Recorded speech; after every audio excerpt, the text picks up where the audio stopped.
So, I was just sipping my coffee, getting ready for another Tuesday, when an email popped up from Mr. Sterling that just felt off. It said urgent meeting, and my gut just twisted, thinking, wait, what now? What is happening? I never imagined it would lead to them trying to fire me, or that I'd end up smiling, holding those shares just a few weeks later. My whole life turned upside down in the best way possible. Before we continue, tell me in the comments, where are you watching from? I'd love to know. My name's Anya, and for 10 years, Innovate Solutions was my whole world, my everything. I started there right out of college, fresh-faced and so eager to learn, and I worked my way up, project by project, late night after late night, until I was managing the biggest client accounts, the ones that really mattered. The ones that kept the lights on for everyone else. I loved what I did, I truly did. My office wasn't fancy or anything, just a cozy corner with a big window overlooking the city, and a desk piled high with notes and half-empty coffee mugs, evidence of all those early mornings and forgotten lunches. I knew the company's pulse, its quirks, its strengths, and all its little weaknesses like the back of my hand, like it was my own child, something I helped grow. I believed in Innovate Solutions, believed in the good we could do, the problems we solved for our clients, the amazing things we built together. Things started to feel a little off, though, maybe a year ago, when new management came in, Mr. Sterling and Ms. Albright. They were all smiles and handshakes at first, talking about synergy and optimization, all those big corporate words that just make my stomach clench. But then things changed, slowly at first, like a fog rolling in, making everything a little harder to see clearly. My ideas, once welcomed and praised, started to get questioned, then ignored. Meetings I used to lead, suddenly I was just present, an extra face in the room, my voice unheard, like it didn't even matter anymore. Ms. Albright, she was especially good at that, smiling sweetly while she subtly picked apart my proposals, always saying things like, "Oh, that's an interesting approach, Anya, but we're moving in a different direction now." With this little tilt of her head that just screamed, "You're old news, honey." The big project, the Catalyst initiative, that was my baby, my absolute passion project. I'd been working on it for over a year, pouring my heart and soul into every detail, every presentation slide, every late-night brainstorm session. It was going to revolutionize our client outreach, bring in so much new business, and I truly believed it would make a real difference for the company. The launch was just a few weeks away, and I was so excited, practically bouncing in my seat every morning. I had a meeting scheduled with Mr. Sterling and Ms. Albright to go over the final budget, just a quick check-in before we pushed it live. I walked in, all prepared, binders full of data, ready to impress them, ready to show them how much potential this project had. Mr. Sterling, he was sitting there, a stack of papers in front of him, barely looking up as I walked in, just gesturing vaguely towards a chair. Ms. Albright was next to him, tapping away at her tablet, not even bothering to make eye contact. The air in the room felt thick, heavy, like a storm was brewing, and I could just feel this cold knot of dread tightening in my chest.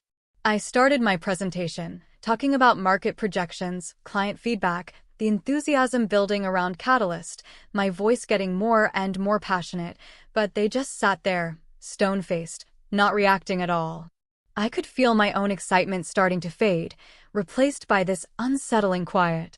Then, Mr. Sterling finally looked up, his eyes cold and flat. "Anya," he said, and his voice was so casual, so calm, it made me shiver. "We've decided to reallocate resources for Catalyst." He leaned back, lacing his fingers together, a slight, almost imperceptible smirk on his face. "Ms. Albright will be taking over as the lead. Your contributions have been noted." My mouth just dropped open, like, did I hear that right? Was this a joke or something? My mind went blank for a second. Ms. Albright actually smiled at me, this small, triumphant little smile, like she'd just won the lottery or something equally amazing. My project, my baby, just snatched away, like it was nothing, like I was nothing. I felt this hot flush creeping up my neck, my face burning, oh my goodness. I wanted to scream, to ask why, to fight back, but the words just wouldn't come out, stuck somewhere deep in my throat. I just sat there, stunned, like I'd been hit by a truck, my whole body just frozen in disbelief, you know. That evening, the email arrived, the one that truly changed everything, the urgent meeting one. I knew, just knew, what it was about, that knot in my stomach just tightening into a rock, cold and heavy. The next morning, I walked into Mr. Sterling's office again, but this time, there was no pretense of a presentation, no hopeful excitement, just a grim determination settling over me. Ms. Albright was there too, of course, looking way too pleased with herself, perched on the edge of the chair like she was ready for a show, watching my every move. "Anya," Mr. Sterling began, his voice still that annoyingly calm tone, like he was talking about the weather or something. "We appreciate your years of service, truly we do." He pushed a printed document across the table, not even sliding it, just nudging it with his finger, like it was dirty, something he didn't want to touch. "However, the company is moving in a new strategic direction. We've decided to part ways." My breath hitched in my throat, like someone had just punched me and the world just tilted sideways for a second. "This severance package," he continued, completely oblivious, "is quite generous. We expect you to sign it by the end of the day." He was firing me. Just like that, 10 years of my life, my dedication, my passion, gone, dismissed, wiped away with a wave of his hand, like I was just a disposable piece of trash. Humiliation washed over me, a hot, sickening wave, making my cheeks burn, making my eyes sting, my hands tremble. My career, my identity, everything I'd built, just crumbling around me. Ms. Albright actually tooted, a small, fake sound of sympathy. "It's for the best, Anya, truly." "Best for who?" I wanted to scream. "Best for you, you vulture." I didn't say anything, I couldn't. My throat was so tight, so full of rage and despair and this crushing sense of injustice. I just stared at that paper, at the cold, official words, the numbers that were supposed to make it all okay, make it all go away. But it wasn't okay. Not even a little bit. This wasn't just about a job. It was about respect, about being seen, about proving that I mattered, that my work had value. As I walked out of that office, past the smiling Ms. Albright, past the indifferent Mr. Sterling, I felt something snap inside me, like a thin, brittle wire finally giving way. The humiliation, the betrayal, it solidified into something cold and hard, a resolve that burned brighter than any anger. They thought they could just push me out, toss me aside like an old, worn-out shoe, did they? Oh, they were so wrong. They had no idea what was coming, no idea at all, not one little bit. My head was swimming like I was in a bad dream, but deep down a tiny spark, a stubborn little ember, started to glow, a promise I made to myself, right there and then. This wasn't the end, not for me, not by a long shot. They wanted me gone, sure, but I wasn't just going to disappear, no way. This was just the beginning of a whole new fight, a whole new game, and I was going to play it to win, whatever it took. I just knew it in my bones. The first few days after that meeting were a blur of anger and tears, mostly just me holed up in my apartment, staring at the ceiling, feeling completely adrift, you know. Priya, my best friend since college, she was the only one who could even get through to me, calling every hour, forcing me to eat, to talk, to just breathe. "Anya," she'd say, her voice gentle but firm, "you're too good for them, honey, way too good. This isn't your fault, not one bit." But it felt like my fault, like I had failed, like all those years, all that effort, had meant absolutely nothing. I picked up my old, dust-covered photo album from college, flipping through the pages, seeing my younger self, so full of dreams, so eager to conquer the world, and I couldn't believe this was my life now, a decade later. Then, one morning, something shifted. I was still in my pajamas, scrolling aimlessly through LinkedIn, seeing all these shiny success stories, and suddenly, a thought just popped into my head, like a little light bulb flickering on. It wasn't about finding another job, not anymore. It was about them, about what they did to me. The humiliation, it just kept replaying in my mind, their smug faces, Mr. Sterling's dismissive tone, Ms. Albright's sneer. That spark from before, it started to grow, to burn hotter, turning into a quiet, simmering resolve. I wasn't going to let them win, not like this, not ever. I remembered something from my early days at Innovate Solutions, a quirky detail from the employee handbook that hardly anyone ever read, a little-known clause about shares for long-term employees, something about legacy options, if the company faced certain financial difficulties. It was a long shot, a needle in a haystack, but it was something, a thread to pull. I dug out my old employee contract, the original one, from the very bottom of a dusty drawer and started poring over it, line by line, my eyes scanning for any loophole, any hidden opportunity, anything at all. It was written in all this tiny legal jargon, practically impossible to understand, but I just kept reading, kept searching, my determination fueling me through the dense words. That's when I called Mr. Donovan, an old family friend who happened to be a corporate lawyer, someone I trusted completely. We met at a quiet coffee shop, away from prying eyes, and I laid it all out for him, the firing, the humiliation, the tiny spark of an idea. He listened patiently, nodding occasionally, his eyes thoughtful behind his glasses. I handed him my contract, pointing to the obscure clause. He read it slowly, then reread it, a faint smile starting to play on his lips. "Anya," he said, looking up, his voice a low rumble, "this is interesting, very interesting indeed. It's a long shot, a huge long shot, but technically, if the conditions are met, there might be a path. A very, very narrow path." The path involved acquiring a significant block of company shares, specifically from a few original, now retired, board members who still held considerable sway and who, rumor had it, were unhappy with the new management's direction. It was a risky, complicated strategy, almost impossible for someone without deep pockets or serious connections, but the idea, it just took root in my mind, growing stronger every day. "But Mr. Donovan," I asked, my voice barely a whisper, "where would I even get the money, the capital, for something like that?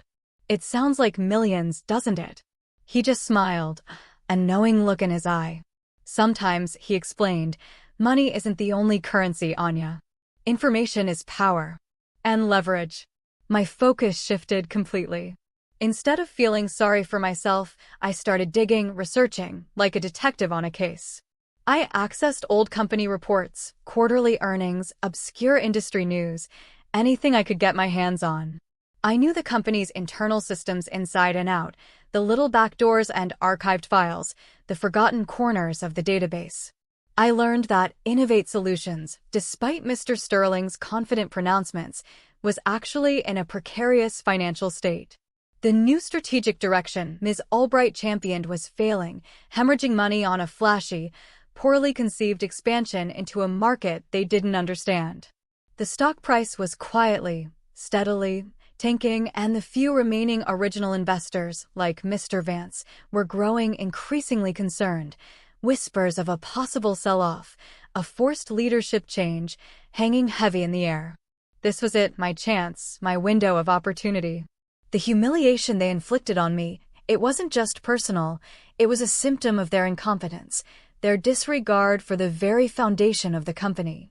I wasn't just getting revenge, I was going to save Innovate Solutions from these destructive forces, from Sterling and Albright's greed and short-sightedness. I started making calls, discreetly, carefully, using my network, all those years of building relationships with clients and old colleagues, people who trusted me. I talked to former board members, to Mr. Vance himself, hinting at my concerns, sharing my insights, framing it not as a personal vendetta, but as a genuine worry for the company's future. I painted a picture of a sinking ship, gently, subtly, letting the truth of their mismanagement speak for itself. It was slow-going, a delicate dance, but I could feel a shift, a growing unease among them, a willingness to listen. "Anya," Mr. Vance told me over a very hushed phone call one evening, his voice low and troubled, "we've been watching Mr. Sterling and Ms. Albright very closely. Their projections simply aren't adding up. The company is heading towards a cliff and fast. What do you propose?" I didn't reveal my full plan yet, not entirely, but I planted the seed, the idea of a change in leadership, a new vision, a return to the company's core values, the very things that made it great in the first place, the things they were throwing away. I spoke about the Catalyst project, about how it was unfairly sidelined, about its real potential, showing him the real numbers, the real impact it could have made. He listened, really listened, and I could feel a flicker of hope, a tiny glimmer of possibility. It wasn't easy, though. There were days I wanted to give up, days I felt overwhelmed by the sheer scale of what I was trying to do. The fear of failure, the fear of losing everything, it clawed at me. But then I'd remember that moment in Mr. Sterling's office, Ms. Albright's smug face, and the anger it would rekindle, burning away all the doubt, hardening my resolve. This wasn't just about me anymore. It was about doing what was right, about justice, about proving that integrity still mattered, even in the cutthroat world of corporate business. I spent weeks, months, working in secret, compiling reports, building my case, forming alliances, one quiet conversation at a time. The executives at Innovate Solutions, they still thought I was just some disgruntled employee, packing up her desk, fading away into obscurity, just another casualty of their grand, strategic redirection. Little did they know, I was building my own strategy, a much more powerful one they wouldn't see coming, not in a million years, and it was going to hit them right where it hurt the most, where they least expected it. The day of the quarterly board meeting arrived, a crisp Tuesday morning, and I felt a strange mix of nerves and exhilaration bubbling inside me, like champagne, you know. This was it, the moment everything had been building towards, the culmination of all those late nights, all that quiet planning, all that burning resolve. Mr. Sterling and Ms. Albright had scheduled it as a routine check-in, a chance for them to confidently present their progress and assure the board that their new direction was totally on track, completely unaware of the storm I was about to unleash, unaware of the ground shifting beneath their very feet. I arrived a little late, on purpose, of course, just as the meeting was getting started. The boardroom was exactly as I remembered it, the long, polished mahogany table, the plush leather chairs, the big panoramic window overlooking the city's skyline, all those familiar faces, the board members, including a very stoic Mr. Vance. Mr. Sterling was already at the head of the table, droning on about sales figures and future projections, while Ms. Albright sat beside him, occasionally interjecting with a confident, almost theatrical flourish of her hand. They looked so comfortable, so assured, so completely in control, like they owned the place, like it was their personal kingdom. As I walked in, all eyes turned to me, a sudden hush falling over the room, interrupting Mr. Sterling mid-sentence. He looked annoyed, Ms. Albright looked utterly bewildered, and a flicker of something, disbelief, perhaps, crossed her face. I offered a polite, almost imperceptible smile, the one I had been practicing in front of the mirror, the one that hid 1,000 secrets, and took my seat at the far end of the table, a silent observer. Mr. Sterling cleared his throat, a sound of irritation. "Anya," he said, his voice clipped, "I believe you're no longer affiliated with Innovate Solutions in a working capacity. Is there a reason you're here today?" Ms. Albright chimed in, a smirk playing on her lips. "Perhaps she's here to pick up her final severance check, Sterling. Or maybe she just missed us." A few of the junior board members chuckled nervously, but Mr. Vance remained unmoving, his gaze fixed on me, a knowing look in his eyes. I took a deep breath, letting the moment hang in the air, letting their words just float there, heavy and ignorant. "Actually, Mr. Sterling, Ms. Albright," I began, my voice clear and steady, every word carefully chosen, every syllable precise. "I'm here today in a slightly different capacity. A new capacity, you could say." I reached into my bag, pulling out a thick manila envelope, the edges crisp and official-looking. My heart was pounding, a wild drum in my chest, but my hands were steady, my resolve like steel. "You see," I continued, slowly, deliberately, after my unexpected departure, I realized how much Innovate Solutions still meant to me, how much its true mission, its real potential, was being compromised. I paused, letting my eyes sweep across their faces, seeing their confusion, their growing unease. So, I decided to do something about it. Something very significant. Then, with a flourish that felt so incredibly satisfying, I pulled out the documents, a stack of share certificates, and laid them gently on the polished table, sliding them towards Mr. Sterling and Ms. Albright. The main one, a consolidated statement, was face up, bold and clear, right there for everyone to see. As of last week, gentlemen, ladies, I announced, my voice rising slightly, filling the room, I am pleased to inform you that I have acquired a total of $5 million in Innovate Solutions shares from several of your legacy investors, through a completely legal, completely binding acquisition. Effective immediately, I am now the largest individual shareholder and a majority stakeholder. The room erupted. Mr. Sterling's face went from pale to a deep, mottled red, his mouth opening and closing like a fish out of water, no sound coming out.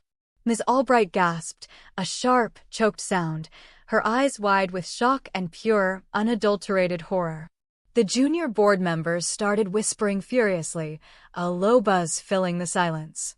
Mr. Vance, however, he just offered me a small, approving nod, a subtle, almost imperceptible gesture of support, his eyes gleaming with something like admiration. He had known, of course, or at least he had suspected. He had helped clear the path, bless his kind heart. What? Mr. Sterling finally managed to sputter, slamming his fist on the table, rattling the coffee cups. This is preposterous. Impossible. You can't. He tried to grab the documents, but I neatly slid them back, out of his reach. Oh, but I can, Mr. Sterling, I replied, my smile finally widening, genuine and absolutely radiant, and I have. The words, I just smiled holding $5 million in shares, echoed in my mind, a sweet, triumphant melody, the culmination of weeks of relentless effort.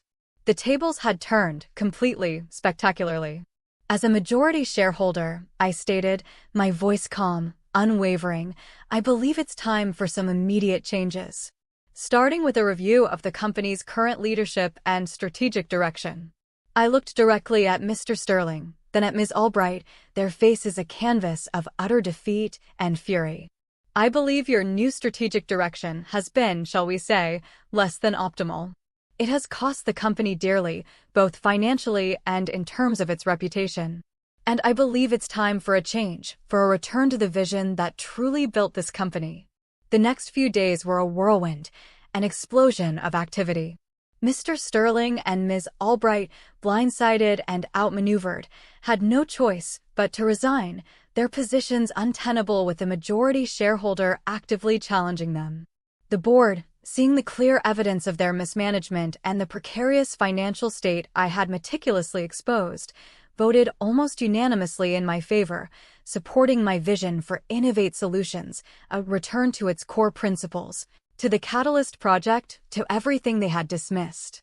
Mr. Vance became a valuable ally, helping to smooth the transition, lending his wisdom and experience.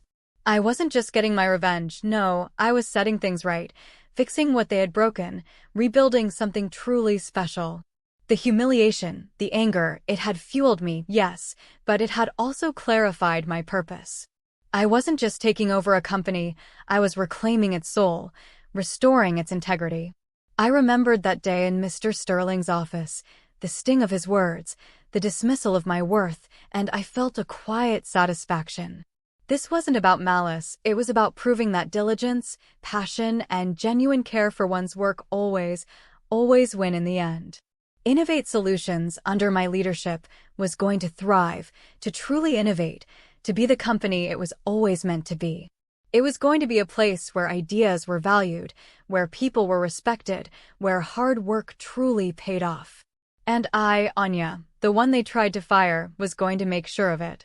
This journey taught me that even in the darkest moments, when you feel utterly defeated, there's always a way to turn the tables, to find your power, to build something new and amazing from the ashes of what was lost.